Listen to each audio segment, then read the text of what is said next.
So hi guys, I am Sherlyn and Sualog again. So for today's video, we will be continuing the rules of the softball game. We are done with the rule number 1 to 4. So now let's proceed to rule number 5 to 8. So let's start. So the rule number 5 is the game. In the rule number 5, section 1, the choice of turn at bat. The choice of the first or last bat in the inning shall be decided by a toss of coin unless otherwise stated in the rules of the organization under which the schedule of games is being played.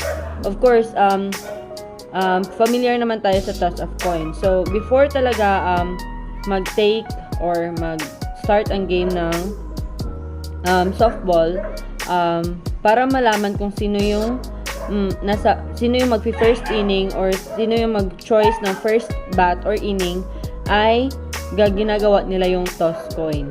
So, yun.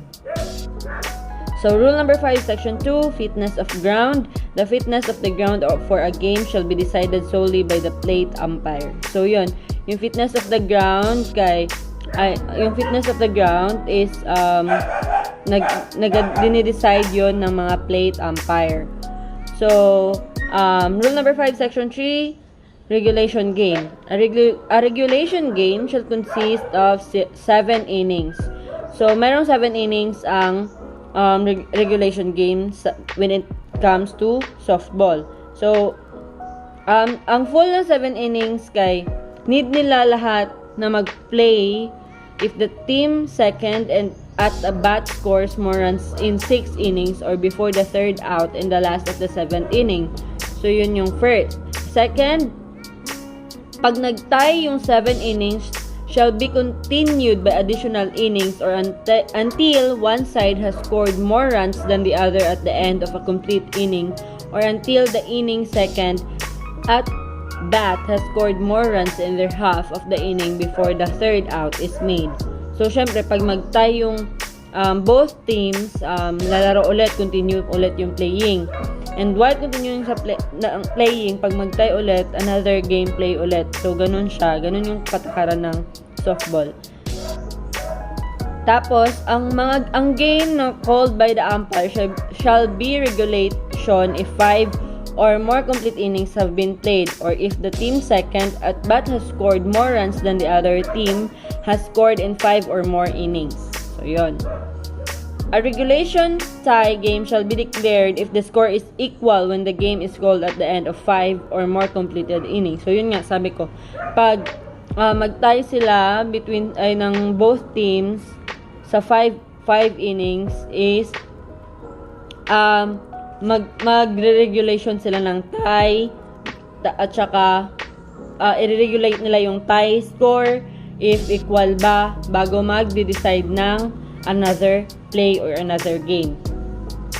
These provisions do not apply to any acts on the part of players or spectators which might call for forfeiture of the game. The plate umpire may forfeit the game if any team member or spectator attacks any umpire physically. So, syempre, diba? Like, syempre, pag kinalaban mo yung umpire, meron talaga yung meron talagang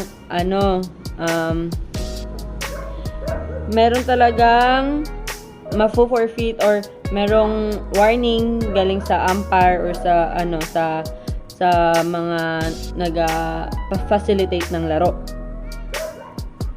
So, the plate umpire shall declare a forfeit in favor of the team not a fault in the following cases.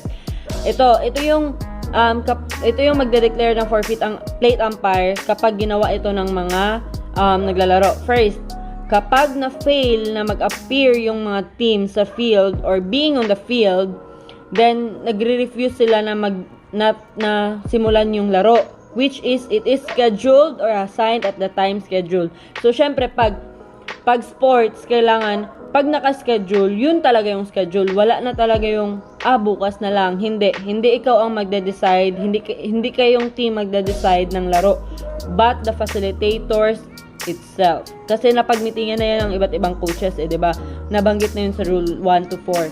So, if after the game has begun, one side refuses to continue to play unless the game has been suspended or terminated by the umpire. So, So ito, i-forfeit nila yung team kapag hindi na maglalaro or hindi na lalaro yung isang kabilang team. 'Di ba? Syempre, i-forfeit na yun. Kasi bakit hindi ka magpapatuloy? Unless, pag yung game na yun is suspended or terminated by the umpires or the facilitators. Next, if after the umpire has suspended play, one side fails to resume playing within 2 minutes after the umpire has called play ball.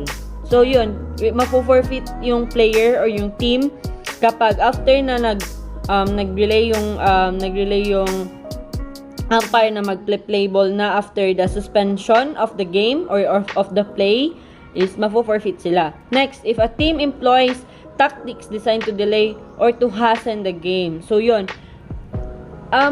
syempre as a team, meron talaga tayong iba't ibang tactic or iba-ibang way ng paglalaro. Pero pag the umpire, makita ng umpire na yung tactic na yun ay mas nagpapa-delay or nagpapatagal ng laro, we will call the team and then forfeit nila. Next, if after warning by the umpire, any one of the rules of the game is willfully violated, except if the pitcher continues to repeatedly violate the pitching regulation, he shall be excluded from the pitching position for the remainder of the game. So yon, kapag except lang sa pitcher yon, pag yung pitcher pa ulit-ulit na talaga na vina-violate yung mga pitching regulation, siya yung ma-exclude, siya lang mag-isa. Then may papalit sa kanya na galing sa team. Next, kapag yung removal or rejection of the players from the game by the umpire or any cause, there are less than 9 or FP only, 10 FP with a DP, 10 or SP only or 11 SP with an EP players on either team. So yun na yung mga player. So if a declared ineligible player re-enters the game and one pitch has been thrown. So yun. If an ejected player, coach or manager is discovered participating in the game again, a game that is not considered regulation or a regulation tie game shall be replayed from the beginning. Original lineup may be changed when the game is replayed. So, Section 4, winner of the game. The winner of the game shall be the team that scores more runs in a regulation game. Syempre naman, kung sino yung may pinaka-highest scores sa run, sa pitch, when it comes to softball, yun talaga yung dinedeclare na winner. So, Section 5, run-ahead rule. So, sa run-ahead rule shall be used at all tournaments and championships. So, 7 runs, So, yun, ginagamit tong run-ahead rule sa tournaments and championship. Pag, FP only 15 runs after 3 innings, 10 runs after 4 innings, or 7 runs after 5 innings. For SP, only 20 runs after 4 innings or 15 runs after 5 innings. Complete innings must be played unless the team second at bat scores that required number of runs, while a bat, when the team first a bat reaches the required number of runs in the top half of the inning, the team second at bat must have the opportunity to bat in the bottom half of the inning. So, yun yung mga change ng innings nila. So, sa Section 6, the breaker. Starting with the top of 8th inning and each half inning thereafter, the offensive team shall begin its turn at bat with the player who is scheduled to bat 9th, 10th, NSP, 11th in SP with an EP, or 12th half inning being placed on second base. The player who is running can be substituted in accordance with the substitutions rule. So, Section 7, scoring of runs. 1 run shall be scored each time a runner legally touched first. So, yun, score yun pag matouch nila talaga yung base, yung mga base na nasa nila. Second, third bases and home plate before the third one of the inning. So, yun yung scored. Pag, kunwari, first base, second base, third base, and home plate, yung nadaanan ng isang player. For example, ako, nasa first base ako, then yung nag-pitch ulit, punta na ako ng second base or mas na-advance na hanggang third base. Then, pag na-touch ko legally yung home plate, doon ako makaka-score. Next, a run shall not be scored if the third and or last out of the inning is a result of the bat. Ito na yon.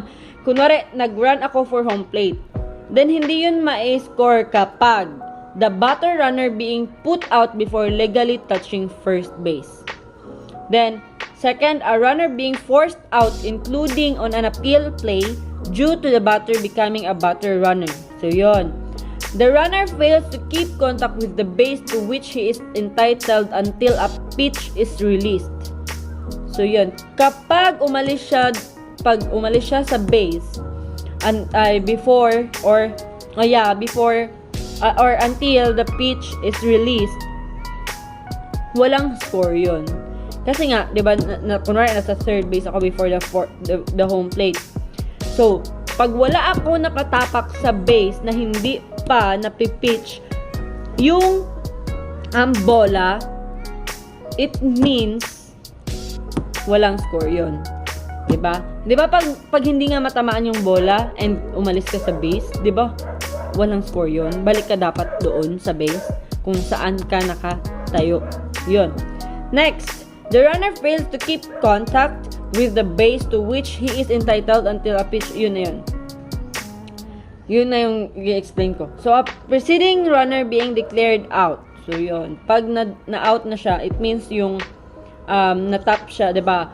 Yung other team, sila dapat yung sasalo ng bola and then matap sila, ma-remove yung runner. Section 8, charge conferences. Offensive conferences. There shall only be one charge offensive conference in an inning. So, yun. Meron lang talaga isa. A second charge, dito sa section 8A, sa second charge naman, conference shall result in the ejection of the manager or coach insisting on another charge conference. So, next is, the section 8B, the fourth and each additional charge conference in the 7th inning game or any charge conference in excess of 1 per inning in an extra inning game shall result in the pitcher who is the listed pitcher at the time of the excess conference being declared an illegal pitcher who may not pitch again for the remainder of the game. So, yun. Conferences will not be charged if they take place at any time when the umpire has suspended play. So, next, we'll be proceeding to rule number 6, pitching regulation, fast pitch only. In the rule number 6, section 1, preliminaries, ito yung before commencing the delivery pitch, the pitcher. So, yun. First, may not take the pitching position on near the pitcher's plate without having the ball in his possession. Siyempre naman, di ba? Ba't ka magpipitch kung wala pa nasa position yung ball? So, shall not be considered in the pitching position unless the catcher is in position to receive the pitch. Siyempre, hindi ka magpipitch kung hindi pa naman naka-prepare yung kasama mong sumalo, di ba? Kasi siyempre, may magbabat doon. So, must have both feet on the ground within 61.0 cm or 24 inches length of the pitcher's plate. So, yun yung dapat sundin ng pitcher kapag siya yung magpipitch. Must while standing on the plate and with the ball in either the glove or the pitching hand, take the signal or appear to be taking a signal from the catcher with the hands separated. Siyempre, before ka mag-pitch, sisiguraduhin mo muna na yung yung kasamahan mo ay naka-prepare na siya or naka-signal na siya na go pitch ka na. Kasi syempre, mag-pitch daw hindi naka-ready yung magka-catch. Diba? Delikado yon. So, next, must after taking the signal, bring his whole body to a full, ito na yung pag-perform ng pag-pitch, and complete stop with the ball held in the hand or glove with both held together in front of the body. This position must be held for not less than 2 seconds and not more than 5 seconds before releasing the ball. Yun na yun. Before releasing the ball, dapat hindi less 2 seconds, hindi rin maximum of 5 seconds. So, nasa range lang siya ng 2 to 5 seconds. Dapat na-release mo na yung ball. So, rule number 6, section 2, starting the pitch. The pitch starts when one hand is taken off the ball or the pitcher makes any motion that is part of his wind up. So, yun na yung pag-start ng pitch ng isang pitcher. Section 3, legal delivery. Ito na yung pag-deliver ng pag-pitch. Dapat ang pitcher ay hindi mag-take ng kahit anong motion bago siya mag-pitch. Dapat, without immediately delivering the ball to the batter, dapat kasi tuloy-tuloy. Kasi nga, di ba, yung range niya is dapat nasa 2 to 5 seconds. Not less 2 seconds and not hindi na siya magsobra sa 5 seconds. Next, the pitcher must not use a wind up in which whereas a stop or reversal of the forward motion. So, yun, dapat talaga tuloy-tuloy yung pag-pitch niya. Where nasa position na siya to pitch and then gumalaw na siya, dapat magpi-pitch na talaga siya. Tutuloy niya na yun. The delivery must be an underhand motion with the hand below the hip and the wrist not farther from the body than the elbow. Siyempre sa baba, diba yun? Parang ganun siya, sa baba siya. So, the release of the ball and follow through of the hand and wrist must be forward and past a straight line of the body. Yun na yun, yung mga positioning na ng pag-release ng mga bola ng pitcher. Both feet must remain in contact with the pitcher's plate before the start of the pitch. The pivot foot must remain in contact with the pitcher's plate at all times before the forward drag, leap, or hub. Dapat talaga yung paa before siya galaw to start the pitch sa ground or sa pitcher's plate. In the act of delivering the ball, the pitcher may take one step with the leading non-pivot simultaneous with the release of the ball. So, yun na yung sinabi ko kanina. The step must be forward toward the batter and within the 61.0 cm, 24 inches length, the pitcher's plate. Next, rule number 6, section 4, rule number 6, section 4, defensive positioning. The pitcher shall not deliver a pitch unless all defensive players, except the catcher who must be in the catcher's backs, are positioned in fair territory. A fielder shall not take a position in the batter's line or of vision or with deliberate unsportsmanlike intent act in a manner to distract the batter. Yun, bawal i-distract yung batter. Dapat yung pitcher is sportsmanlike siya and hindi yun talaga pwede sa pitcher na yung mga taktik na ganun kasi syempre madidistract yung batter. So anong mangyayari, 'di ba? Baka magka-cause pa yun ng accident. So next, section 5, foreign substance. No member of the defensive team shall at any time during the game be permitted to use any foreign substance on the ball. A pitcher who licks his finger must wipe off his fingers before making contact with the ball. Syempre naman, lalo pa, may mga COVID. Before, wala pa talagang COVID ito, pero ito na yung rules. So, bawal talaga.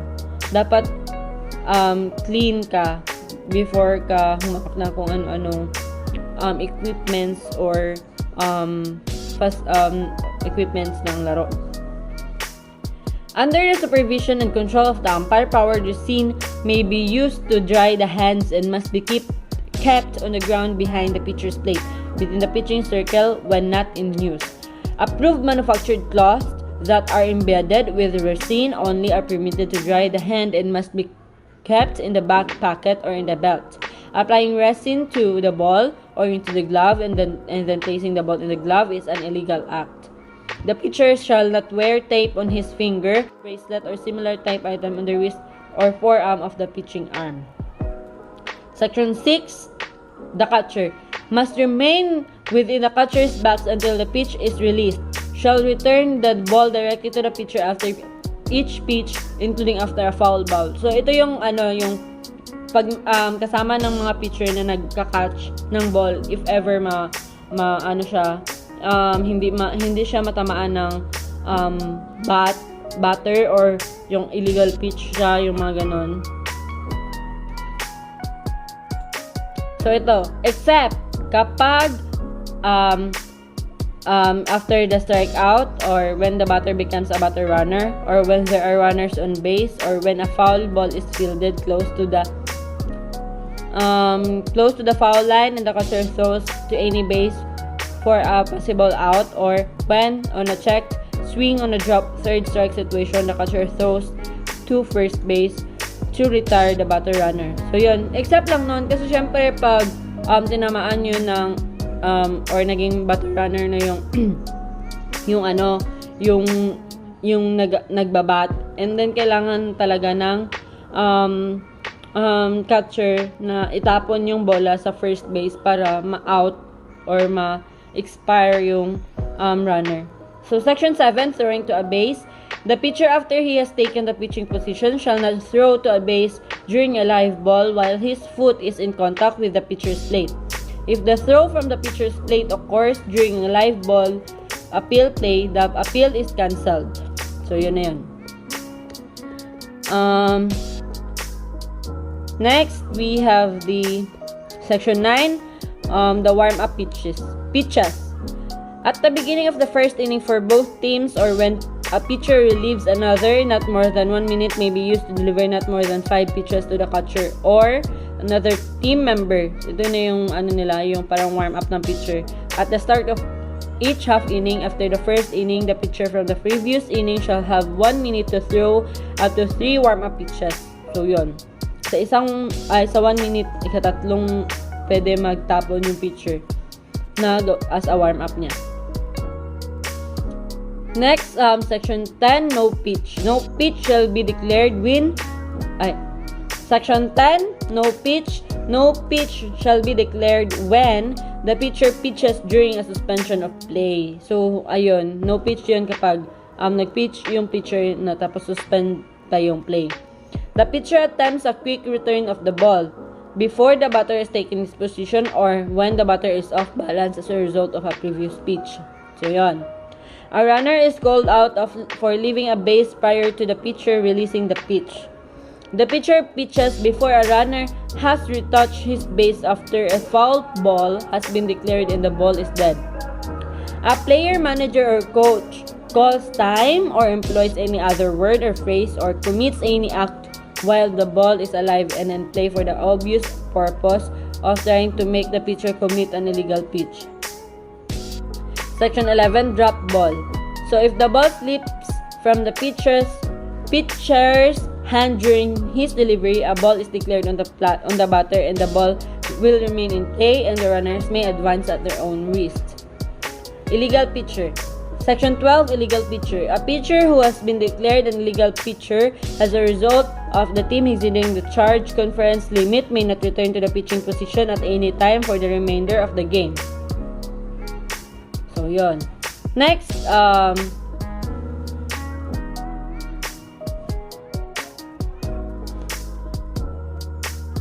so, Rule 6, pitching regulations, slow pitch, sa mga slow pitch ito.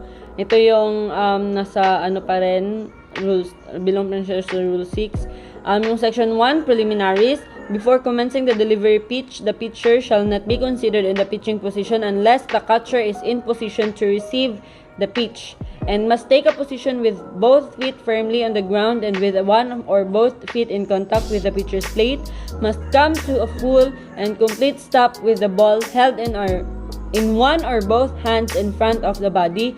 The front of the body must face the batter. This position must be held for not less than 1 second and not more than 10 seconds before starting the delivery. Section 2, starting the pitch. The pitch starts when the pitcher makes any motion that is part of his wind up after the required stop. Prior to the required stop, any motion may be used. So, Section 3, legal delivery. Ito yung mga legal delivery sa mga slow pitch. The pitcher must not take any motion to pitch without immediately delivering the ball to the batter. The wind up must be a continuous motion. The pitcher must not use wind up in which there is stop or reversal of the forward motion. The pitcher must deliver the ball toward home plate on the first forward swing of the pitching arm past the hip with an underhanded motion. The pivot foot must remain in contact with the pitcher's plate until the pitch ball leaves the hand. If a step is taken, it can be forward, backward, or the side provided the pivot foot is in contact with the pitcher's plate and the step of simultaneous with the release of the ball. The pitcher shall not pitch the ball behind his back or through his legs or from the glove. The pitch shall be released at a moderate speed. The ball must be delivered with a perceptible arc of at least 1.83 meter or 6 feet and not more than 3.65 meters or 12 feet from the ground. The pitcher may continue to wind up after he releases the ball. The pitcher has 10 seconds to release the next pitch after receiving the ball or after the umpire indicates play ball. Section 4. Defensive positioning. The pitcher shall not deliver a pitch unless all defensive players except the catcher, who must be in the catcher's box, are positioned in fair territory. So, a fielder shall not take a position in the batter's line of vision or with deliberate and unsportsmanlike intent act in a manner to distract the batter. Section 5. Foreign substance.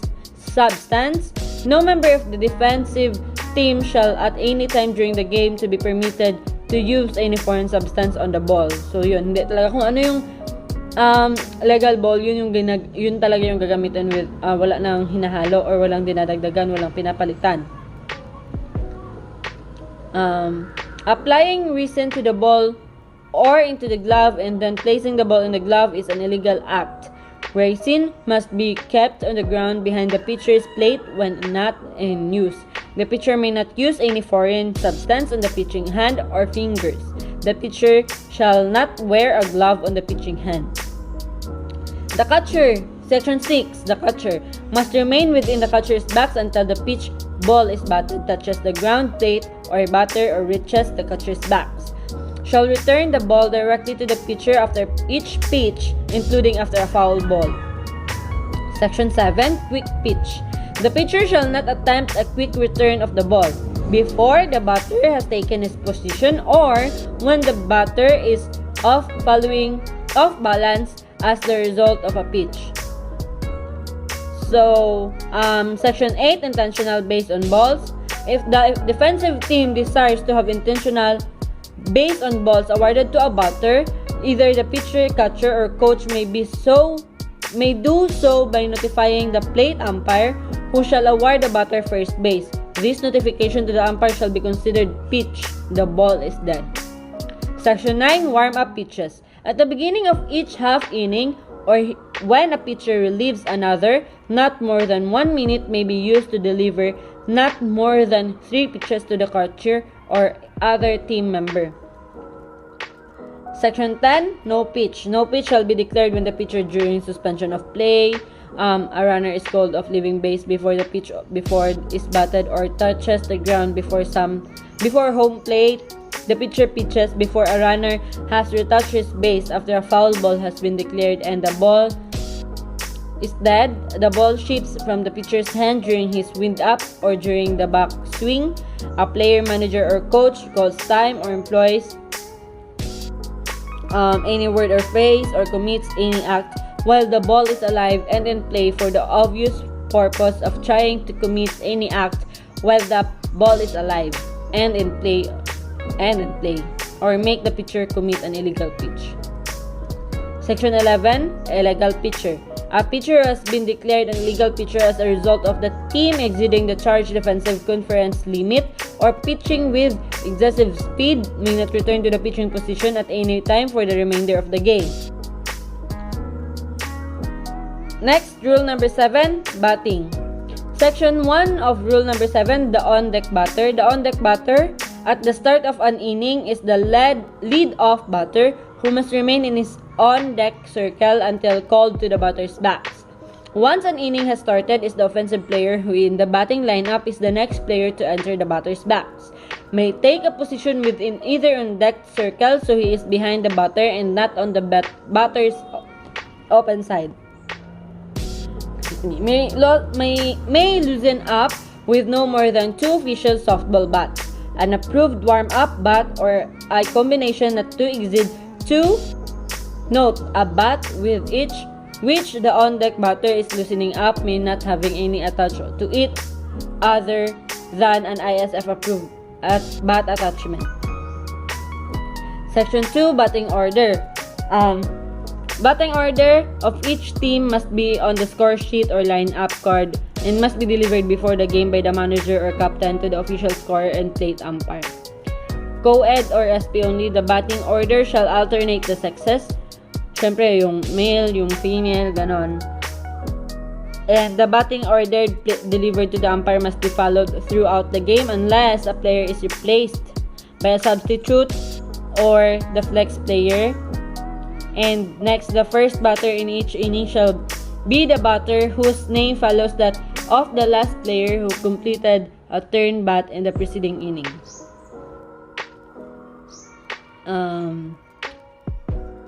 Next, section 3, batting position. The batter must take his position in the batter's box within 10 seconds after the umpire has declared play ball.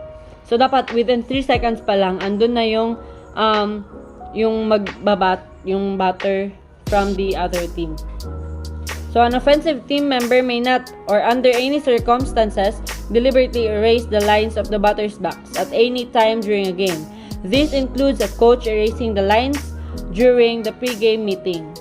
The batter must have both feet completely within the batter's box prior to the start of the pitch. He may touch the lines but not part or no part of his foot may be outside the lines prior to the pitch. After the batter first enters the batter's box, he must remain in the batter's box between pitches by keeping at least 1 foot in the box, including while taking signals and practice swings. Next, section 4, a strike is called by the umpire. So for the FP, when any part of a legally pitched ball enters the strike zone before touching the ground and at which the batter does not swing. For SP, for each legally pitched ball entering the strike zone before touching the ground and at which the batter does not swing. Except pag hindi na strike if the pitch ball, pag hindi na-strike yung mga pitch ball home plate and is not swung at. So, for sa, naman, sa FP, pag legally pitch yung ball struck and it missed by the batter. Pag ang SP naman is pitch ball including an illegal pitch struck at and missed by the batter.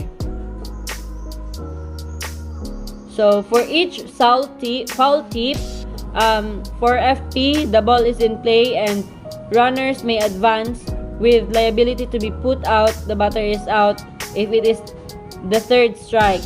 So, yun, pag naka-third strike na yung batter, out na talaga siya. For each pitch, ball struck at and missed which touches any part of the batter. When any part of the batter's person or clothing is hit with his own batted ball when he is in the batter's box and he has less than 2 strikes. When a pitch ball hits the batter while the ball is in the strike zone. When the batter fails to enter the batter's box within 10 seconds after the umpire calls play ball. When an offensive team member deliberately erases the lines of the batter's box.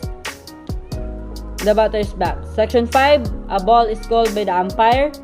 For FP only, illegally pitched ball that does not enter the strike zone or touches the ground before reaching home plate and is not swung at and touches some plate and at which the batter does not swing. Para naman sa SP, legally pitched ball that does not enter the strike zone, touches the ground before reaching the home plate, touching home plate and at which the batter does not swing, the batter swing at after the ball hits the ground or home plate. For FP, sa mga illegal pitch which the batter does not hit or when the manager elects not to take the result of the play after the ball has been hit. Sa SP naman na illegally pitch ball not swung at, the ball is dead, runners may not advance. Yon. Next, section 6, the batter is out.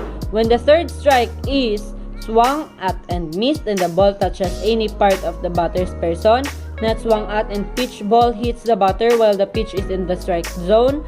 When a batter enters the batter's box or is discovered using an altered bat. When the batter enters the batter's box with or is discovered using an illegal bat. When his foot is completely outside the lines of the batter's box and touching the ground or any part of a foot is touching home plate when he hits the ball or foul. When he leaves the box to gain a running start but has returned to the box when he makes contact with the ball. When he bunts foul after the second strike. When a third strike is called, including an uncaught foul ball that is hit after 2 strikes, when he bants or chops the ball downward, when he hits a fair ball with the bat a second time over fair territory, when he steps directly in front of the catcher to the other batter's backs while the pitcher is taking the signal or appears to be taking a signal from the pitcher's plate. When he hinders the catcher from catching or throwing the ball by stepping out of the batter's backs, intentionally hinders the catcher while standing within the batter's backs, or interferes with the play at home plate and intentionally interferes with a thrown ball while in or out of the batter's backs. So rule number 8, batter, runner, and runner. Section 1, the batter becomes a batter runner when he legally hits a fair or foul ball. When 4 balls have been called by the plate umpire, or when the defensive team elects to intentionally walk a batter by either the pitcher, catcher, or head coach notifying the plate umpire. When a fair ball strikes the person, attached equipment, or clothing of the umpire or a runner. When a fair batted fly ball, and when any person other than a team member enters the playing field and interferes with a fair batted ground ball, or a fielder about to field or catch a thrown ball, or a fielder about to throw a ball, or a ball thrown by a fielder. Section 2, batter runner is out. Dito, yung batter runner out when the catcher drops the third strike, when the fielder legally catches a fly ball, when he fails to advance to first base, when after hitting a fair ball, he is tagged while off base or thrown out prior to reaching first base, when he fails to advance to first base, and when an infield fly is declared. Next, Section 3, the batter runner is not out when a fielder makes a play on a batter runner while using an illegal glove. Section 4, touching bases in legal order. Runners must touch bases in legal order. Example, first, second, third, and home plate. When a runner or batter runner acquires the right to a base by touching it before being put out. When a runner dislodges a base from its proper position, neither he nor succeeding runners. 2 runners may not occupy the same base simultaneously. Failure of a preceding runner to touch a base or to leave a base legally on a caused fly ball and who is declared out does not affect the status of a succeeding runner who touches bases in a proper order. No runner may return or one left illegally after a following runner has scored or he leaves the field of play. Bases left too soon on a caused fly ball must be retouched prior to advancing to awarded bases. Awarded bases must be touched in legal order, and the runner shall be declared out if the defense makes a legal appeal before the next legal or illegal pitch. Section 5, runners are entitled to advance with liability to be put out. For FP, kapag ang ball leaves the pitcher's hand on his delivery. Sa SP, when a pitch ball is batted. And on a thrown ball or fair batted ball that is not blocked. On a thrown ball that hits an umpire, or when a legally caused fly ball is first touched. And when fair batted ball strikes an umpire or runner after having passed a fielder other than the pitcher, and provided no other fielder had a chance to make out or has been touched by a fielder including the pitcher. Section 6, runner forfeits his exemption from liability to be put out. So yun, yung runner forfeits his exemption from liability to be put out if at any time he fails to touch a base, if after overrunning first base, if after dislodging a base, if on an illegal pitch on not hit when advancing beyond an entitled base due to intentionally contacting a thrown ball, intentionally contacting a fair batted ball. When advancing beyond a protected or awarded base when he has been obstructed. And para sa FP, when advancing beyond one base on an illegal pitch that is also fast ball or a wild pitch. for FP ulit, for FP only. When advancing beyond the base to which he is forced because of a base on balls being issued to the batter. Section 7. Runners are entitled to advance without the ability to be put out. When forced to vacate a base because the batter was awarded a base on balls. When a fielder prevents the runner from making a base, and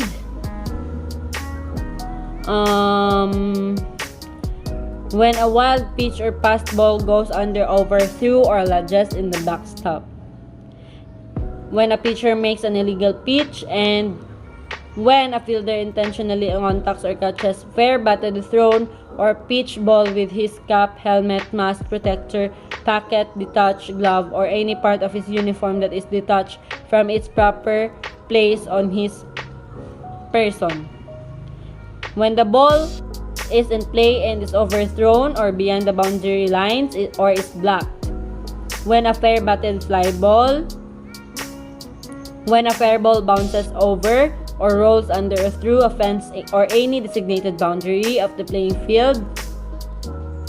When a live ball is unintentionally carried by a fielder from playable territory into dead ball territory. When, in the umpire's judgment, a fielder intentionally carries, kicks, pushes, or throws a live ball from playable territory into dead ball territory. When any person other than a team member enters the playing field and interferes with. When a ball is lodged in umpire gear or clothing or inoffensive player's clothing. And Section 8, runner must return to his base. A runner must return to his base but need not touch the intervening bases. Section 9, the runner is out. The runner is out while running to any base in regular or reverse order, while the ball is in play and he is not contact with a base, or when on a forced play a fielder, while the ball is in play, and when anyone other than another runner physically assists him while the ball is in play, or when the ball becomes dead after a home run or an award of bases. When he physically touches a preceding runner before that runner has been called out, and when he leaves his base to advance to another base before a caught fly ball has touched a fielder, when he fails to touch the intervening base, when the batter runner becomes a runner by touching first base, passes it, then attempts to run to second base and is legally touched with the ball in his hands, when running is or sliding for home plate, when he's struck with an untouched fair batted ball in fair territory while off base, when intentionally kicks a ball that a fielder has missed, when interferes with a fielder attempting to field a fair batted ball, when it interferes with a fielder attempting to catch a batted foul fly ball or with a foul fly ball, when after a runner, batter or batter runner has been declared out, or after a runner has scored, the runner batter or batter runner interferes with a defensive player's opportunity to make a play on another runner, when or more members of the offensive team stand out, when the coach near third base runs in the direction of home plate on or near the baseline, and when a coach or any member of the team playing offense who is not batter runner on a deck batter or runner. And when he runs bases in reverse order, when he fails to keep contact with the base which is entitled, when he fails to keep contact with the base to which he is entitled, and for FP, when he legitimately off his base after a pitch, when he abandons on a base and enters his team area, when he positions himself behind and not in contact with, and when a batter runner interferes with a play at home plate in an attempt to prevent an obvious out on an advancing runner at the positions or bases. Time of the pitch. Section 10. The runner is not out when he runs behind or in front of the fielder, when he does not run in a direct line to the base, when more than one fielder attempts to field a batted ball, when he is hit with a fair and touched batted, when he is hit with a fair batted ball, when he is touched while off base, when the offensive team does not request the umpire's decision on an appeal play, when a batter runner becomes a runner by touching first base, when he is not given sufficient time to return on a base, when he has legally started to advance, when he holds his base until a fly ball touches a fielder, when is hit by a fair, untouched batted ball while in contact with his base, when he slides a base and dislodges, when a fielder makes on a runner while using an illegal glove, a coach unintentionally interferes with a thrown ball or batted fair ball while in the coach's